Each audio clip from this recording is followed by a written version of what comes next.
नमस्कार, चार का वार देख रहे हैं आप। मैं हूं आपके साथ करुण कुमार। चार का वार में सबसे पहले बात करेंगे ओडिशा के स्वास्थ्य मंत्री पर हुए जानलेवा हमले की और अगली खबर बताएंगे हमारे सहयोगी सचिन।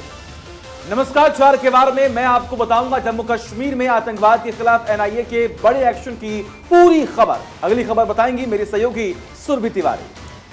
नमस्कार, चार के वार में मैं आज आपको दिखाऊंगी सुशासन राज्य में अपराधियों के बुलंद हौसलों और साथ ही कानून व्यवस्था की बदहाली की तस्वीर। अगली खबर बताएंगे मेरे सहयोगी महिमा सिंह कंवर। जी हाँ, चार के वार में आखिर में बात होगी अमृत उद्यान की। जानेंगे नए नाम और नई पहचान के साथ ही अमृत उद्यान में और क्या नया हो गया, इसके बारे में विस्तार से मैं आपको बताऊंगी। लेकिन उससे पहले इस वक्त की बड़ी खबर का रुख करेंगे जो कि आपको बताएंगे मेरे सहयोगी करुण।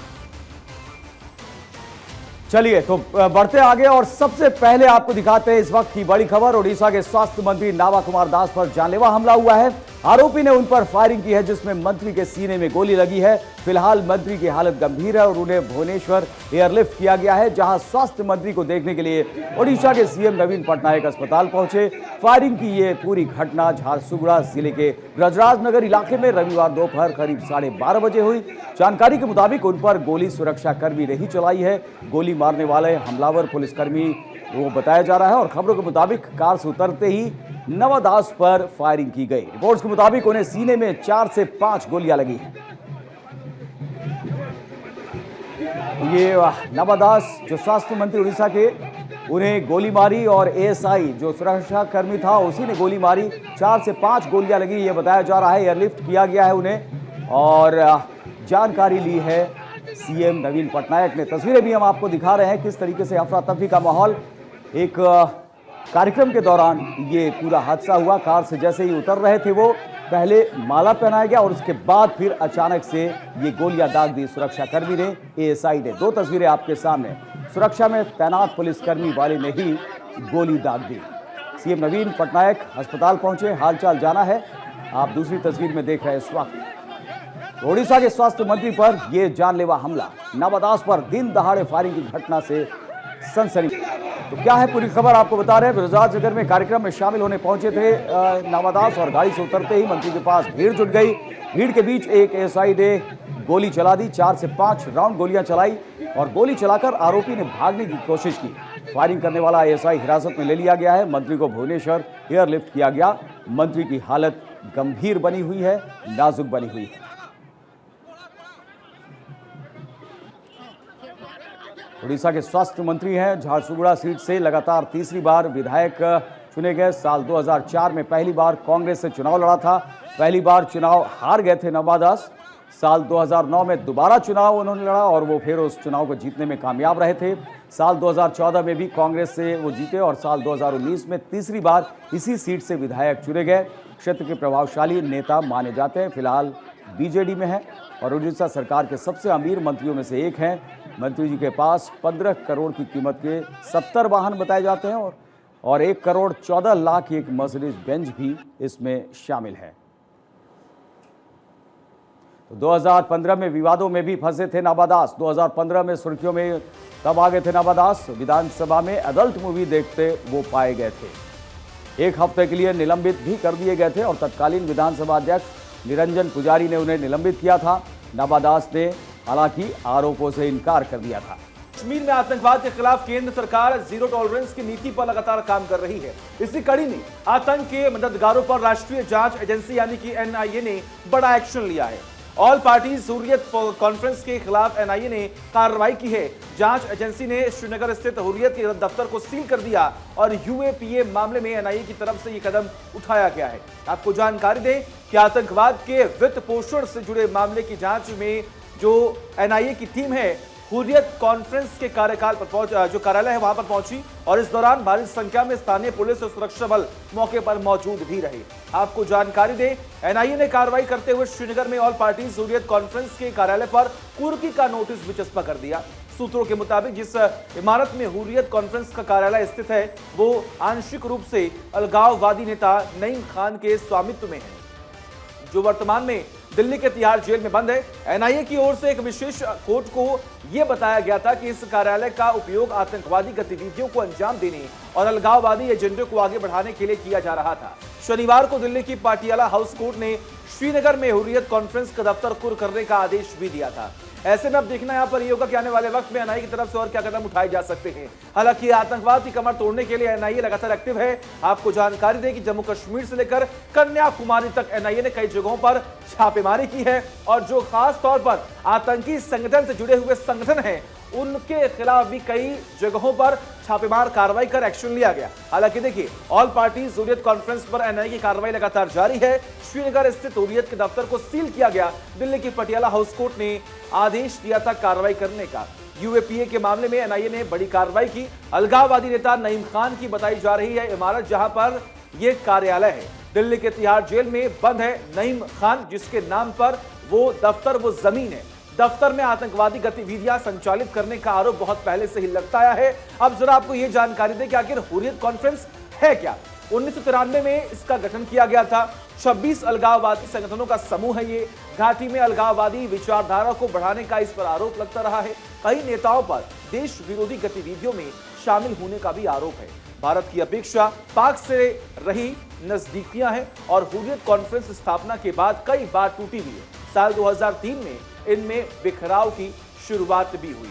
तो ये हमने आपको बताया कि आखिर हुर्रियत कॉन्फ्रेंस है क्या और किस तरीके से आतंकवाद को बढ़ावा देने का आरोप इस संगठन पर लगातार लगता ही रहा है, जिसके बाद कोर्ट की तरफ से कार्रवाई दी गई और सख्त आदेश का पालन किया गया, कार्रवाई सख्ती से की गई।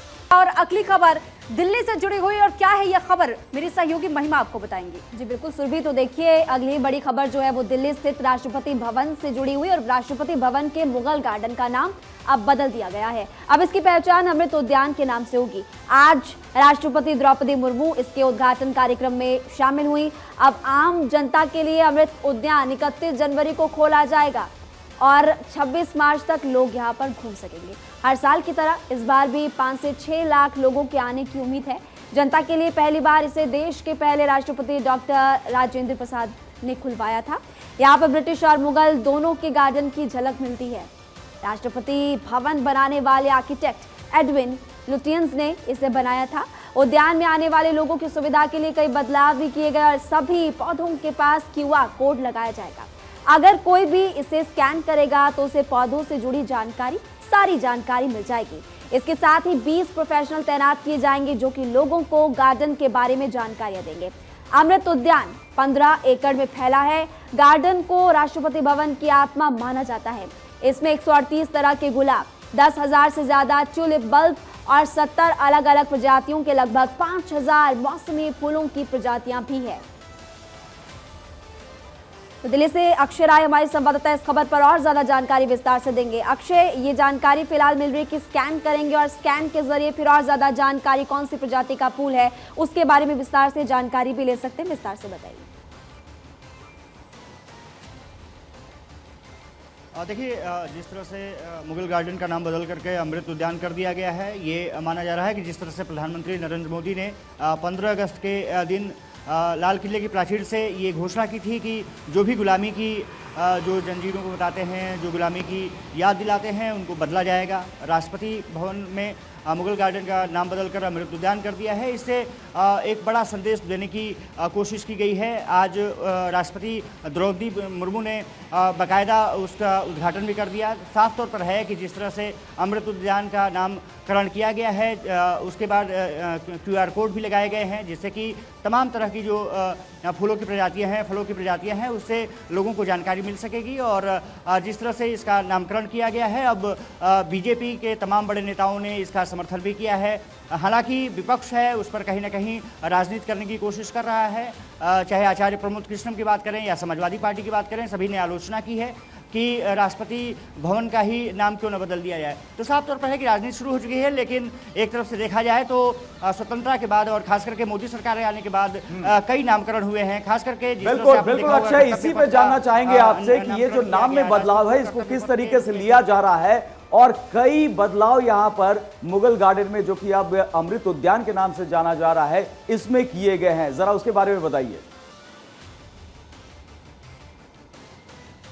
देखिए, अमृत उद्यान का अगर सबसे बड़ी बात ये रही है कि अगर जनता की बात करें तो जनता कहीं ना कहीं खुश नज़र आ रही है। तमाम लोगों से चर्चा हुई है, उनका साफ तौर पे कहना है कि ये सही है कि जो ब्रिटिश हुकूमत के समय की यादें रही हो या फिर मुगलिया साम्राज्य के समय की यादें रही हो, उसका मिटना जरूरी है। कर्तव्य पथ का जिस तरह से नामकरण किया गया, कहीं ना कहीं राष्ट्रपति भवन से होते हुए वो इंडिया गेट तक जाता है। अब मुगल गार्डन का नाम बदलकर अमृत उद्यान कर दिया है। एक तरफ से एक पॉजिटिव वाइब्रेशन नज़र आती है और जिस तरह से प्रधानमंत्री नरेंद्र मोदी ने खुद कहा था कि इसको बदलने की ज़रूरत है। अब अगर देखा जाए तो अगर स्पेशलिटी की बात की जाए तो यहाँ पर गुलाबों की बात की जाए, उसकी काफ़ी महत्वपूर्ण रहे। 75 प्रजाति के गुलाब हैं। इसके अलावा ट्यूलिप बहुत ज़्यादा मात्रा में हैं। इसके अलावा QR कोड स्पेशल रहेगा। खास बात यह है कि 31 जनवरी से इसका ओपन भी कर दिया जाएगा आम जनता के लिए और वो 26 मार्च तक रहेगा।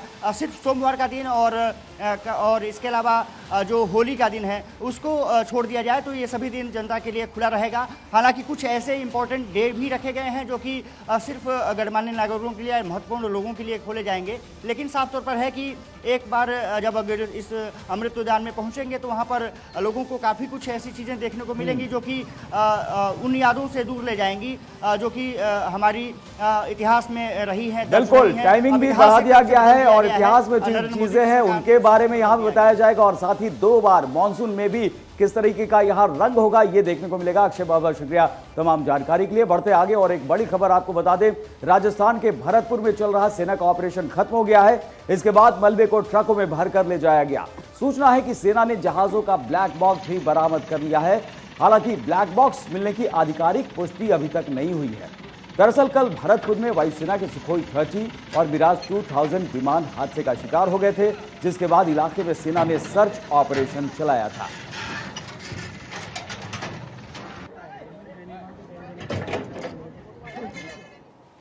और चलिए आगे बढ़ते हैं। भारत और इंग्लैंड के बीच आज अंडर 19 विमेंस वर्ल्ड कप का फाइनल खेला जाएगा। पहली बार हो रही T20 फॉर्मेट के इस ICC टूर्नामेंट में टीम इंडिया जहां न्यूजीलैंड को 8 विकेट से हराकर फाइनल में पहुंची है, वहीं इंग्लैंड ने रोमांचक सेमीफाइनल में ऑस्ट्रेलिया को 3 रन से हरा दिया।